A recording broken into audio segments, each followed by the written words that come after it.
반갑습니다. 공부하는 산골 목사 채널 제목을 좀 바꿨습니다. 하다 보니까 주제가 조금 더 들어가야 되겠다 싶어서 논쟁적인 주제, 또 우리가 기독교인으로서 알고 있어야 되는 그런 다른 주제들도 있기 때문에 조금 더 포괄적으로 보기 위해서 공부하는 산골 목사 이렇게 바꿨습니다. 오늘 소개하고 좀 비평을 해볼 책은 김정민 박사의 샤먼 바이블입니다. 이 책은 이제 인류의 문명과 종교의 기원을 찾아서 이렇게 되어 있는데, 이 책을 쓴 목적은 분명해 보입니다. 글로벌리스트들의 아젠다에 굉장히 충실하고자 하는 그런 목적이 있고, 그런 흐름 속에서 우리 민족이 살아남아야 된다. 그 다음 시대에는 한반도의 시대가 될 것인데, 여기에 우리 민족이 어떤 그 흥황하고 있는 그런 세력과 잘 부합해서 가려고 하면은 지금 현재의 민족주의 사관을 극복하고 인류의 문명과 기원을 저 이제 그 스키타이 민족, 케레이족이라고 하는 그쪽에 아주 우리가 볼 때는 노아의 후손들이죠. 그 노아의 후손들이 흩어져서 쭉 이제 전 세계로 나가게 됐는데, 그런 과정 속에서 우리가 바로 셈의 후손 중에 욕단의 후손으로서 동방에 거하게 된 사람들이죠. 근데 이제 김정민 박사가 대홍수도 인정하고, 뭐 유대인과 우리가 한민족으로부터 그렇게 뿌리가 같다, 뭐 이런 이야기들을 하기 때문에 성경 친화적이라고 생각할 수 있는데, 그런 것은 아닙니다. 그래서 루시퍼가 이제 뭐 모든 종교의 기원이다, 뭐 이런 식으로 주장하고, 이 샤먼을 일종의 지배계급으로 보는데, 이런 지배계급이 바로 이제 종교를 만들어냈다라고 보는 것이죠. 그래서 그 종교가 생성됐다는 관점에서 보고 있기 때문에 우리 성경하고는 완전히 반대라는 것이죠. 그래서 이분이 잘 이해하지 못하는 것이 뭐냐면 계시 종교와 일반 종교의 차이점입니다. 우리는 계시가 없으면 이렇게 존재할 수 없는 그런 종교죠. 종교라고 말하기도 좀 그렇지만, 어쨌든 비교를 한다면은 기독교와 타종교는 현저한 차이가 있는데, 그것이 바로 계시 종교와 일반 그 생성 종교의 차이라고 볼 수가 있습니다. 그래서 일반 생성 종교는 다 생겨난 과정이 있고 사람의 의도에 의해서, 정치적 목적에 의해서 생겨난 거기 때문에 이런 식으로 막 추적을 해서 추리하고 만들어내면 그럴듯한 이야기가 되고 비슷한 이야기가 맞습니다. 그런데 우리가 성경, 기독교를 그런 식으로 보면은 그 본질 자체를 이해하지 못한 것이 되기 때문에 틀릴 수밖에 없는 것이죠. 그래서 종교의 기원을 똑같이 보고 계시 종교와의 차이점을 이해하지 못한 채 본다면은 루시퍼가 모든 종교의 기원이고, 샤먼이 정치적 목적으로 종교를 만들었다 해도 뭐 거기에 기독교도 포함된다 이런 식으로 보겠죠. 그것을 우리가 받아들여야 될 필요는 없습니다. 그런 부분을 확실하게 좀 비판적으로 보면서 이 책에서 우리가 유의할 수 있는 대목들이 있습니다. 그것은 대홍수 이후에 어떻게 인류가 그 역사가 전개되어 왔는가, 이런 부분들을 좀 유의하면서 본다면 약간의 도움을 받을 수 있을 것이다, 이런 생각이 들고, 또 그런 것을 기초로 해서 국제 정세를 살피는데, 국제 정세에 대해서는 상당히 그럴듯하게 또 우리가 많이 좀 참고해서 봐야 될 부분들이 있다라고 생각을 합니다. 그 종교를 분석하는 것에 찬성할 수 없지만, 그러나 이 책에서 사용하고 있는 사료들, 그리고 언어와 천문 이런 분석을 통해서 추론해내는 뭔가 역사적인 그 당시의 상황들을 추론하는 그런 거에 있어서는 상당히 탁월하다, 이렇게 볼 수가 있겠습니다. 그리고 루시퍼가 기원이라고 하는 것은 다른 종교는 그가 본 것이 맞다, 이렇게 볼 수 있습니다. 루시퍼가 기원이 맞죠. 마귀가 사람들을 미혹하기 위해서 만들어낸 게 종교죠. 다른 종교는 다 거기에 속해 있습니다. 오직 계시로서 하나님의 말씀으로서 우리에게 주어진, 그리고 성령 안에서 우리 거듭나고 깨닫는 사람들만이 실제로 그 거짓에서 헤어나올 수가 있는 것이죠. 해방될 수 있고 구원될 수 있다 하는 것을 봐야 되겠죠. 그래서 뭐 이 김정민이라는 분은 전혀 그런 종교를 인정하지 않는 분이기 때문에 그런 것을 순수하게 인간적 관점에서, 역사적 관점에서 풀이하고 분석하고 앞으로의 방향을 제시하고 있는데, 그런 것에서 우리가 참고할 수 있는 것이라면은 그 역사적 분석하는 그 어떤 그 사료들, 그걸 사용하는 방법들이나 이런 것들을 좀 참고해서 우리 나름대로 그걸 풀어가면 좋겠다, 이런 생각이 듭니다. 왜냐하면 그 동아시아와 그쪽의 역사에 대해서는 우리도 사실 잘 모르지 않습니까? 카자흐스탄이나 뭐 몽골이나 이런 지역의 역사는 거의 모르는데, 이분은 이제 그런 쪽에 특화되어 있고 또 좋은 통찰이 있기 때문에 그런 것들을 참고하면 우리가 성경을 이해하고 노아의 후손들이 퍼져나갔던 그런 과정들을 좀 더 자세하게 어느 정도 구성해 볼 수 있지 않을까, 이런 생각이 들었습니다. 그 창세기에 보시면은 이런 내용이 나옵니다. 그 노아의 후손들이 퍼져나가는 그런 과정에서 셈의 계보를 두 개로 얘기를 해주고 있습니다. 셈의 계보에서 주목할 만한 것은 창세기 10장인데 거기서 21절부터 보시면 셈은 에벨 온 자손의 조상이요 야벳의 형이라 그에게도 자녀가 출생하였으니 셈의 아들은 엘람과 아수르와 아르박삿과 룻과 아람이요 또 아람의 아들은 우스와 훌과 게델과 마스며 아르박삿은 셀라를 낳고 셀라는 에벨을 낳았으며 에벨은 두 아들을 낳고 하나의 이름은 벨렉이라 하였으니 그때 세상이 나뉘었으며 벨렉의 아우의 이름은 욕단이며, 여기서 이제 욕단의 계보가 이어지게 되는데 그 욕단의 자손들이 살게 된 곳이 어디냐, 30절에 보시면 그들이 거주하는 곳은 메사에서부터 스발로 가는 길의 동쪽 산이었더라, 이렇게 말합니다. 그들이 거주하는 메사는 주로 이제 모스크바의 어원이 같다, 이렇게 보고 있고, 스발이라는 것은 시베리아 혹은 그 서라벌, 서울의 어원이 되는 그런 내용이라고 볼 수 있는데, 주로 이제 극동 지방에 가게 된 욕단의 후손들이 있다, 이렇게 보는 것이고요. 그리고 창세기에서 좀 더 우리가 주목해서 볼 것은 셈의 계보를 쭉 보면은 셈이 100세가 돼서 이제 아르박삿을 낳았는데 그 아르박삿을 낳은 것이 홍수 후 2년입니다. 그리고 쭉 그 계보에 이어지는 연수를 계산해 보면은 약 272년에 이제 아브라함이 태어나게 됩니다. 그러니까 아브라함이 태어났을 때 노아는 그 당시에 생존하고 있었습니다. 노아는 350년을 더 살았거든요, 홍수 이후에.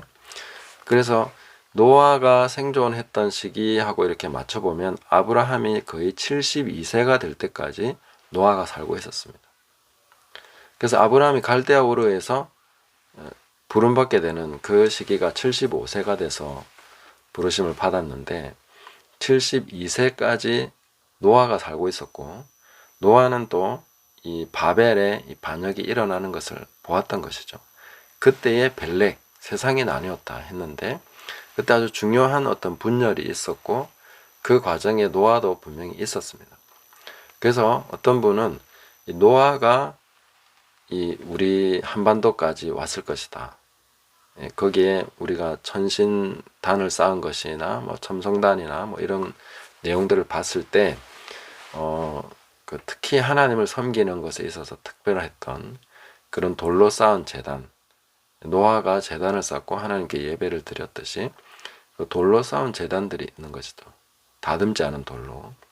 이런 것이 이제 우리 민족의 하나의 전통이 되어 있는데 단군이 노아일 것이다 라고 추정하는 분도 계시고 또 도마가 한국에까지 왔다라고 그렇게 주장하는 분도 계시고 상당한 역사적 사료들이 있죠. 근데 제가 샤먼 바이블을 보면서 이분들의 주장과 샤먼 바이블이 주장하는 그 역사적 구성이나 이런 것이 크게 뭐 큰 차이가 없는데, 우리가 언어나 명칭이나 이런 것들, 또 역사적으로 몇 개의 사진 혹은 뭐 돌로 쌓은 단이나 뭐 비석이나 이런 거 가지고, 또 건축 양식이나 무덤 양식 이런 거 가지고 이제 그 당시의 역사를 추정하게 되는데, 그렇게 본다면은 노아가 한반도까지 왔다, 또 아브라함과 노아의 어떤 관계에 있어서 뭔가 있었을 것이다. 이 바벨탑이 세워지는 이런 과정 속에서 이 반역을 노아가 다 봤을 것인데, 이런 것에서 노아는 무엇을 했을까? 그런 이후에 그 행적은 어떻게 됐을까 하는 것을 추적해 본다는 것은 상당히 흥미로운 일이 될 수가 있습니다. 노아가 한반도까지 왔다는 그런 주장도 뭐 샤먼 바이블 정도의 책은 쓸 수 있는 충분한 근거가 있다는 거죠. 이 정도의 레벨의 근거는 가지고 있다는 것이죠.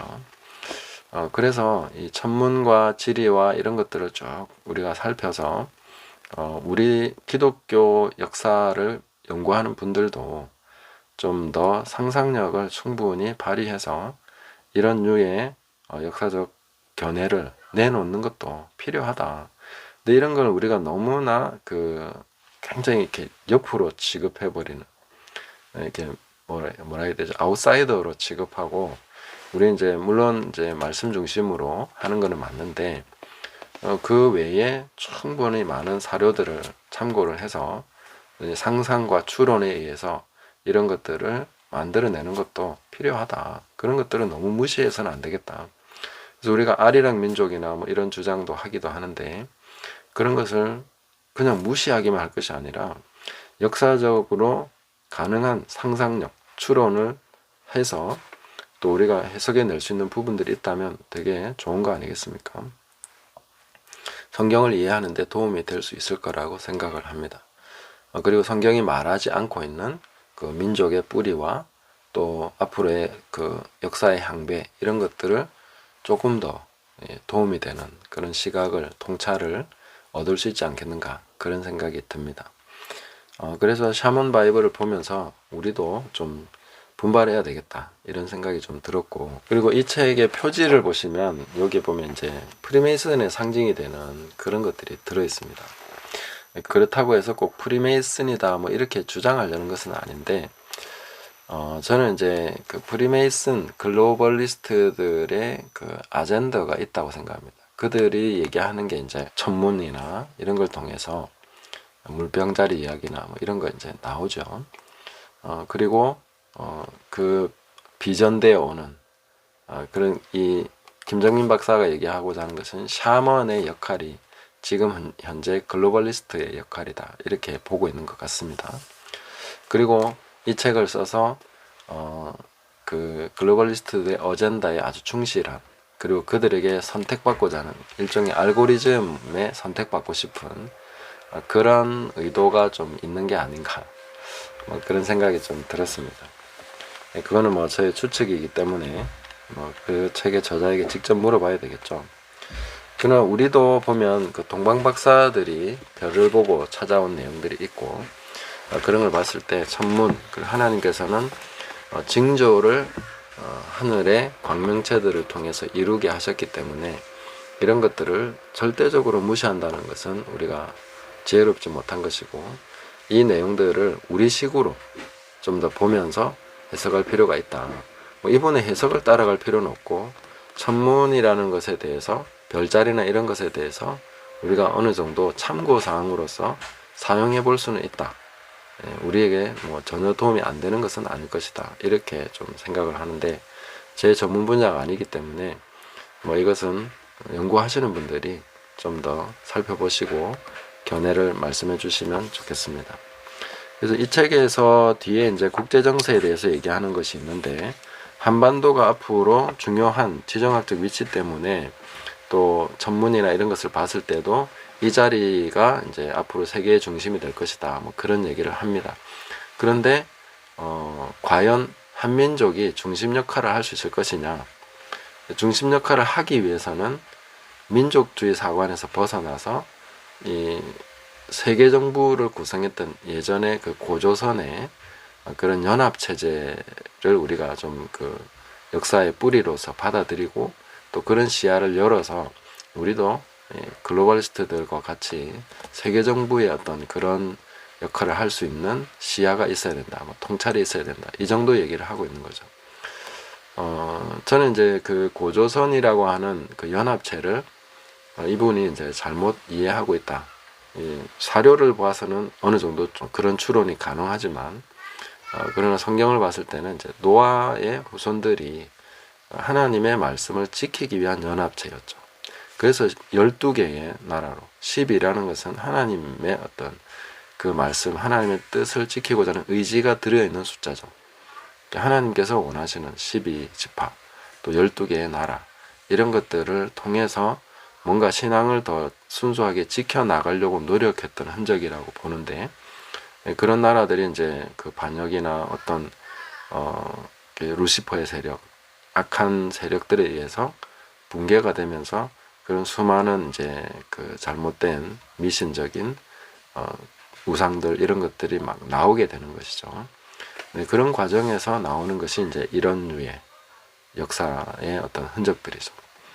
그래서 우리가 볼 때는 순수한 하나님의 역사, 그것을 쫓아갔던 민족들의 역사를 봐야 되고, 특히 셈족 중에 우리가 이제 욕단의 후손이라고 봤을 때에 그들의 흔적을 추적해서 우리 신앙의 정통성, 그리고 우리가 앞으로 나가야 될 길에 대해서, 정통성이라는 말은 좀 안 맞는 것 같고, 우리 신앙의 어떤 뿌리가 될 수 있는 그런 부분에 대해서 참고하고, 앞으로 말씀을 통해서 살아가야 되는 방향에 대해서 약간의 도움을 받을 수 있는 그런 역사적인 방향성을 얻는 것이 어떤가, 이렇게 생각을 하는 것입니다. 이 책에서 우리가 어느 정도 참고할 만한 부분들 한번 읽어보도록 하겠습니다. 258페이지에 보시면, 현재 한국의 많은 민족주의 종교 지도자나 예언가들은 21세기 한국이 세계를 주도할 것이라고 말을 하는데, 냉정하게 국제정세를 분석하면서 한국의 미래를 보면 그다지 밝지 않음을 알 수 있다. 한반도가 가진 지정학적 중요성은 점점 올라가는데 한민족의 의식은 전혀 향상되고 있지 않기 때문이다. 이렇게 되면 한민족은 세계적 흐름에 휩쓸려 아메리칸 인디언처럼 이 땅에서 사라질 수도 있다. 그러나 이러한 위기의식은 전혀 찾아볼 수 없으니 안타까울 뿐이다. 자, 아메리칸 인디언에 우리를 비유했는데 이건 좀 심하다는 생각이 듭니다. 그러나 이런 위기의식을 갖는 것은 필요하다고 생각합니다. 미국이 러시아와 중국을 제압하게 되면 세계 정부가 수립될 것이다. 미국 또한 이 싸움에서 승자가 되지 못할 것이다. 식민지 쟁탈전이 한창이던 시절 영국과 프랑스는 패권 경쟁을 했지만 결국 둘 다 패했다. 마찬가지로 미국과 중국, 러시아의 패권 경쟁은 미국의 승리로 끝난다 하더라도 과거 대영제국처럼 파산하여 그 힘을 잃게 될 것이다. 그래야만 유엔이 세계정부로서의 역할을 할 수 있기 때문이다. 지금까지 유엔은 인도적인 지원 분야에서만 작동했지 세계정부로의 기능은 발휘하지 못했다. 그 이유는 영국, 프랑스, 미국, 러시아, 중국 5개의 상임이사국들이 강력한 군사력을 기반으로 서로 싸우면서 거부권을 행사했기 때문이다. 그래서 만장일치를 해야 할 수 있는 많은 정책을 실현할 수 없었다. 이번 우크라이나 전쟁에서도 러시아와 중국이 반대를 하는 바람에 우크라이나에 대한 지원의 많은 부분이 부결되었다. 유엔은 이들을 압박하여 안건을 통과시킬 수 있는 강제력을 가지고 있지 않다. 자, 이런 식으로 이제 쭉 이렇게 분석을 해주고 있고요. 그러나 너무 많은 에너지가 좌우로 갈라져서 대립하는 데 쓰이고 있어 실질적으로 이러한 국난이 왔을 때 극복하지 못하고 다시 구한말 때처럼 식민지 국가로 전락할 가능성이 더 큰 것이 현재 대한민국의 현실이라 할 수 있다. 민족 종교 지도자들이 말하는 것처럼 현재의 대한민국은 꽃길이 아닌 피바다를 걷고 있다. 한반도의 번영은 이러한 갈등이 끝난 다음에야 올 텐데 과연 그때 살아남은 한민족 중 몇이나 바뀐 세상으로부터 혜택을 받을 수 있을지 현재는 미지수이다. 자, 이런 관점이기 때문에 이제 자신은 선택받고 사는 게 아닌가, 뭐 그런 생각이 좀 있는데, 자, 여기서 한번 보시면 또 그리고 성경과 참고해 볼 수 있는 대목은 262페이지 보시면 앞선 사례를 보면 한민족은 북극성과 오리온 별자리의 이동에 맞춰 새로운 국가를 건설했던 전통이 있었다.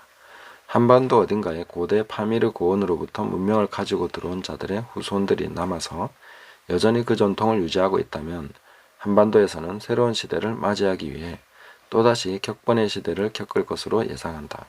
그리고 그 격변은 우리가 막연하게 생각하는 이상적인 사회의 도래가 아닌 파멸적 재앙일 수도 있다.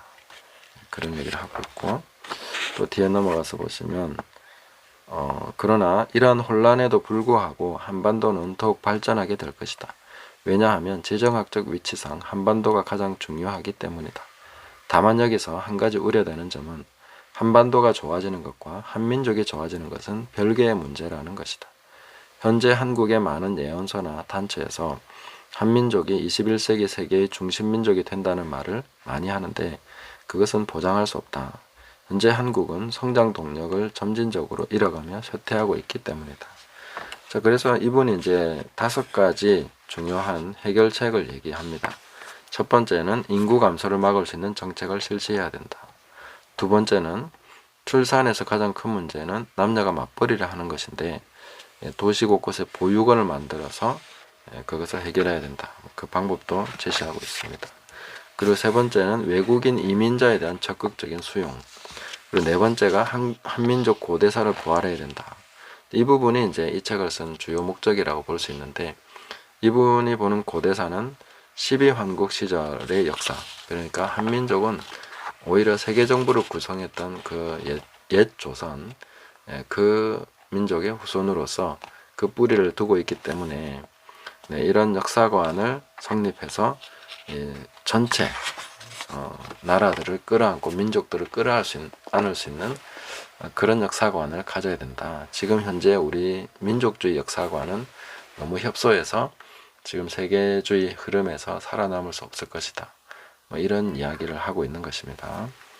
다섯 번째는 이제 상기 역사관을 기반으로 외국인 이민자를 받아들인다면 미래의 한국이 다민족 국가가 되더라도 상대적으로 갈등이 덜 일어나는 나라가 될 것이다. 이렇게 얘기를 했습니다. 자, 그래서 우리가 이런 역사 이야기를 어느 정도 보면서 저는 이 책을 다 읽어야 된다고 생각하지는 않습니다. 그러나 이런 관점도 있다. 그리고 이런 식으로 세상을 보는 사람도 있다 하는 것을 알고 하나님의 말씀이 진실함을 우리는 알고 있습니다. 그 말씀대로 역사가 전개될 것인데 그것을 좀 더 설득력 있고 더 풍성한 자료를 가지고 얘기할 수 있으려면 이런 분들의 책도 보면서 역으로 추적해서 우리가 취할 수 있는 역사적 사료들 또 그런 그 통찰을 확보하는 것도 필요한 것이 아닌가 이런 생각이 들고, 종교를 인정하지 않는 그런 순수한 인문학적 관점에서는 이런 이야기가 당연하다고 보고 이분을 비난하거나 공격할 필요는 없습니다. 루시퍼가 종교의 기원이라고 하는 것에 대해서 상당히 예민한 분들이 계신 것 같습니다. 타 종교는 다 맞습니다. 그러나 우리는 계시 종교고 말씀 중심의 종교이기 때문에 그런 모든 다른 종교와 구별됩니다. 그래서 종교 통합이나 이렇게 나가면 항상 말씀 중심으로 나가는 사람들이 공격받습니다. 다른 많은 종교들은 같이 연합할 수 있는데 기독교만 공격받죠. 그런 것이 다 그 종교의 기원이 다르기 때문이다. 이렇게 볼 수 있는 것이죠. 김정민 박사의 샤먼 바이블, 이 책은 또 우리가 한번 참고로 해서 볼 수 있는 책이다. 이렇게 생각을 합니다. 감사합니다.